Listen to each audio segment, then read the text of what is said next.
Direto de Brasília, com Eliane Cantanhede.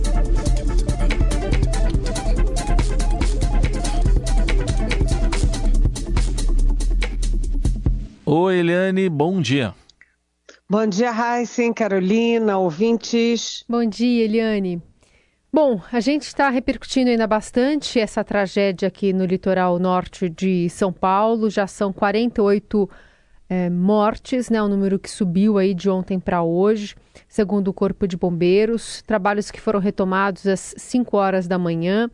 E uma repercussão também está sendo grande para uma foto de antes e depois que está estampando a capa do Estadão, que é a urbanização nessas áreas de encostas, avançando inclusive sobre a Mata Atlântica, né, da população caiçara, que antigamente tomava boa parte ali da orla e acabou sendo expulsa para os morros por conta de avanço de setor imobiliário, mudança de plano de gestão, de plano diretor das cidades, que foi empurrando, né, acabou valorizando demais a orla, foram construídos alguns condomínios de alto padrão e aí expulsam os moradores sem condições, acabam indo para o morro e a gente tem essa situação, uma tragédia, né, que estamos vendo no litoral de São Paulo. Queria te ouvir um pouco sobre a falta de planejamento de novo, a falta de recursos que seja do governo estadual e federal para evitar esse tipo de problema e de desastre. Olha, Carolina, Raíssen, ouvintes, o que a gente vê? Bem, primeiro é que de um lado você teve um recorde de água, né? Um recorde de chuva, como nunca antes na história, né? Desde que se começou a medir a quantidade de água nas chuvas, esse é um recorde, mais de 600 milímetros no único dia, quer dizer, é uma barbaridade, muita água, isso de um lado. Do outro lado, né, a manchete do Estadão de ontem, o menor quantidade de recursos para planejamento, para evitar tragédias, isso em 14 anos. Ou seja, você tem o máximo das águas e o mínimo de recursos. Isso não dá certo. O resultado dessa conta é tragédia, dor, é morte. Isso de um lado. Do outro lado, é uma tragédia histórica, né? A Carolina estava explicando bem ali de como as populações vão sendo expulsas do seu habitat natural e empurradas, né, as populações para as encostas e sem nenhum planejamento, nenhum cuidado, nenhuma avaliação de risco. Então, nessas horas, é muito triste, porque quem mais morre são aqueles pobres, né? Aquelas famílias que ficam nas encostas, vem aí a avalanche de terra, de lama, leva as suas casas, leva a vida das suas famílias e leva seus bens, né? As pessoas ficam sem a sua geladeira, seu fogão, seus móveis, sua cama, sua casa, né? É uma tragédia enorme. Agora, ao lado dessa tragédia que afeta principalmente os pobres, dessa vez afetou também a classe média alta, que foi veranear, que foi passar o carnaval naquela região tão bonita. Você sabe, né, Carolina, você sabe, Raíssen, que eu passei uns diazinhos, acho que 4 dias, numa pousada em Maresias, um pouco antes do Natal. E aí eu entrei em contato com o dono da pousada. Bem, a pousada estava toda cheia de lama e o porão da pousada foi todo inundado, os estoques foram estragados, os equipamentos, né, o maquinário foi danificado, não tinha tido nenhum problema. A casa, a edificação estava de pé, os hóspedes estavam bem. Só que é aquela história, né? Os hóspedes ficaram ilhados. Eu mesmo tenho amigas e amigos que estavam naquela região. Uma amiga minha, o marido dela é médico, não conseguiu chegar porque ele estava de plantão no sábado e demorou aí, depois não conseguiu chegar lá.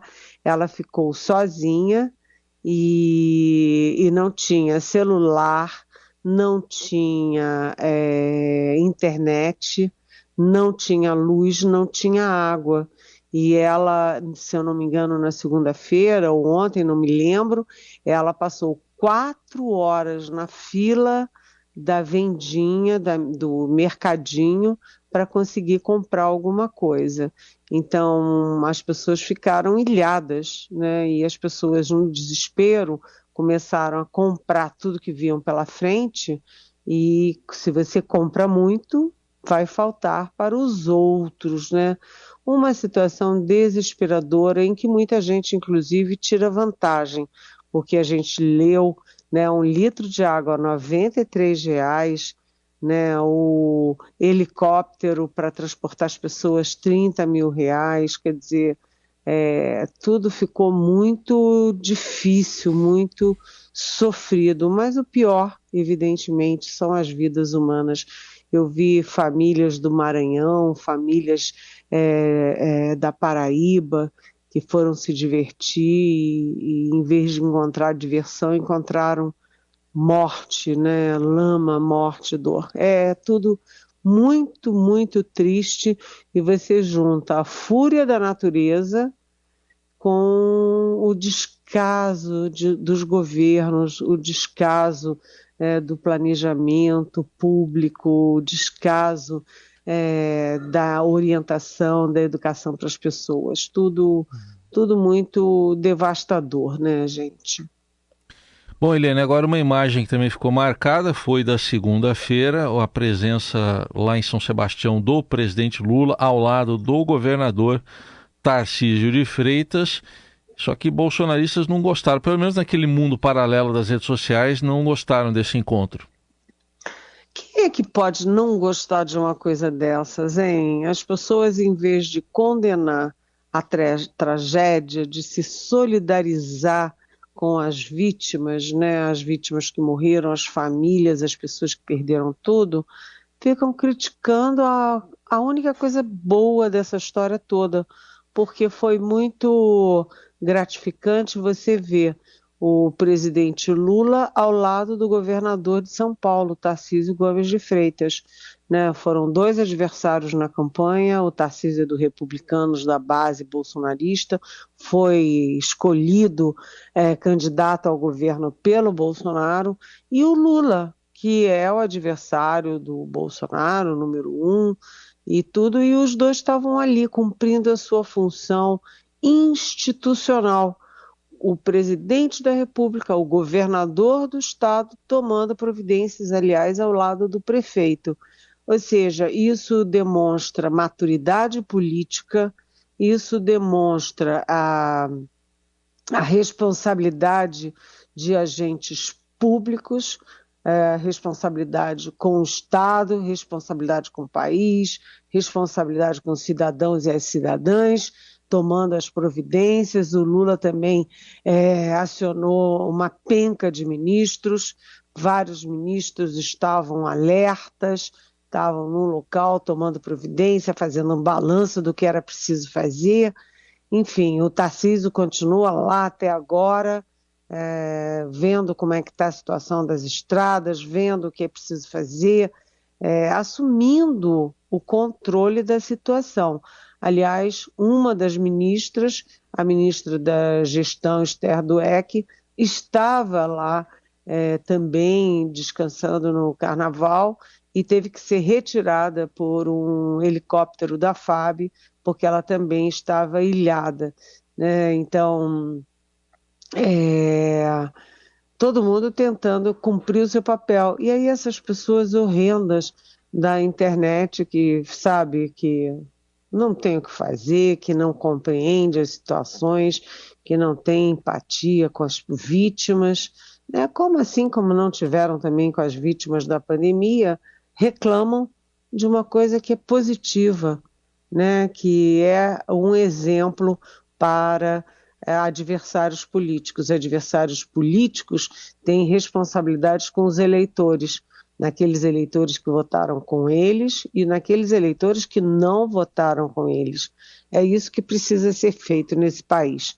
menos violência, menos agressão, menos ataques e mais seriedade no trato público e mais generosidade com quem precisa. A minha coluna de domingo começa com uma frase do Nelson Mandela, ao assumir, o primeiro negro ao assumir a presidência da África do Sul, depois de 27 anos preso, ele pedindo e pregando exatamente a união, a boa vontade, fechar as rachaduras, e sarar as feridas políticas. É isso que a gente precisa num país tão rachado, tão dividido, em que essas tragédias se repetem todos os anos, né, gente? Eliane, nesse contexto, tem uma pergunta do nosso ouvinte Geraldo. Ele quer saber se os bolsonaristas parecem estar se armando para a volta de Bolsonaro em março e no Congresso a maioria dos parlamentares é de direita. Nesse cenário, como seria possível o presidente Lula voltar a ser o Lulinha paz e amor? Oi, Geraldo. Você deve ter lido a minha coluna, né? A minha coluna de domingo, o título era Lulinha, Paz e Amor. É exatamente como Lulinha, Paz e Amor que o Lula vai enfrentar esse tipo de violência, esse tipo de agressão. Por quê? Porque quando você tem 57, quase 58 milhões de pessoas votando no Bolsonaro, você tem que imaginar que não são 57 milhões de vândalos que atacam o Congresso Nacional, o Palácio do Planalto, a sede do Supremo Tribunal Federal. Não são 57, quase 58 milhões de pessoas que se amontoam em torno de quartéis. Tem muita gente, tem milhões e milhões de pessoas que votaram no Bolsonaro porque são contra o Lula, porque são a favor da Lava Jato, são contra a corrupção, não conseguem entender o processo jurídico que levou o Lula de volta ao Palácio do Planalto. É para essas pessoas que não são vândalas, que não são loucas, que não são do mal, que o Lula tem que se dirigir. Deixar o resto, isolar o resto malicioso, de má fé, isolado, deixar para lá.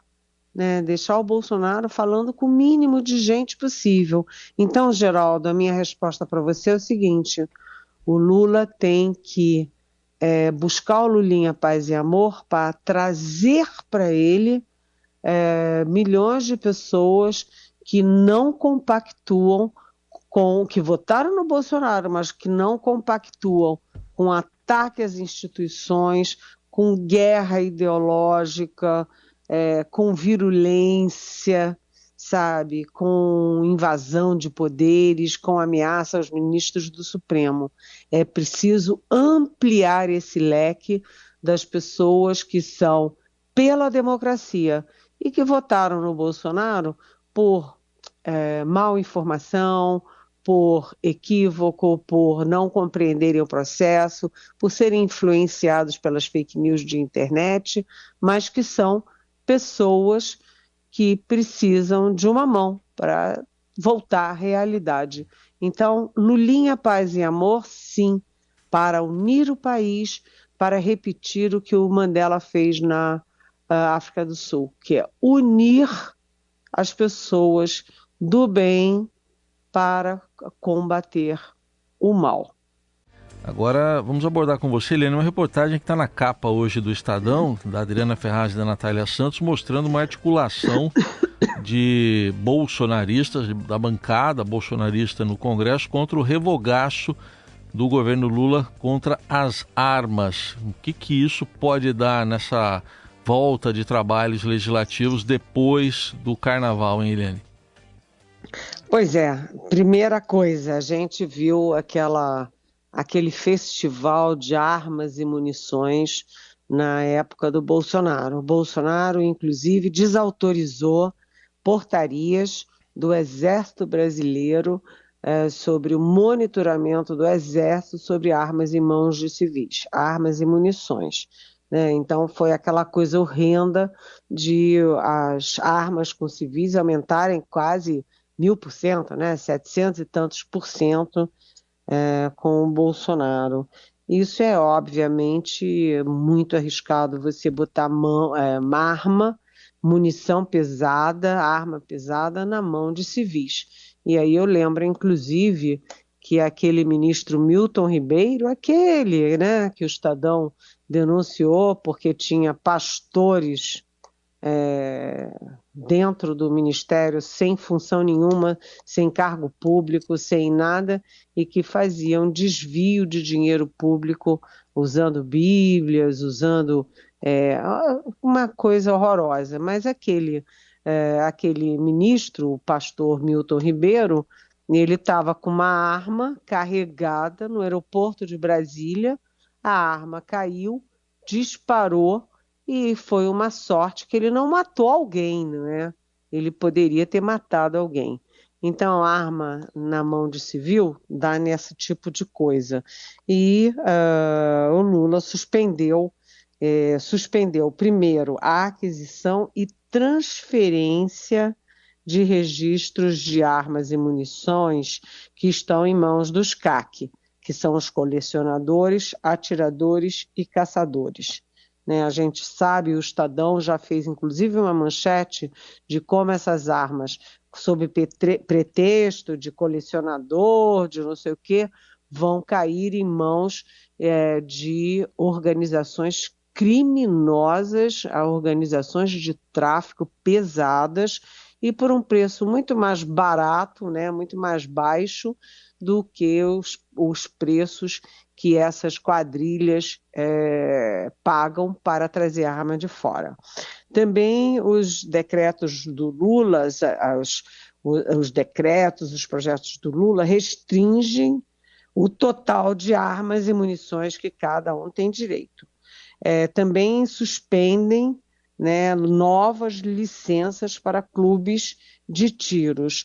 Então, o Lula, via Ministério da Justiça, via ministro Flávio Dino, ele foi ali firme na contenção dessa orgia de armas e munições na mão de civis. E aí o que aconteceu? Bem, aconteceu que, por exemplo, de janeiro de 22 a janeiro de 23, as armas em mãos de civis caíram 71%. E agora? Agora você tem a reação.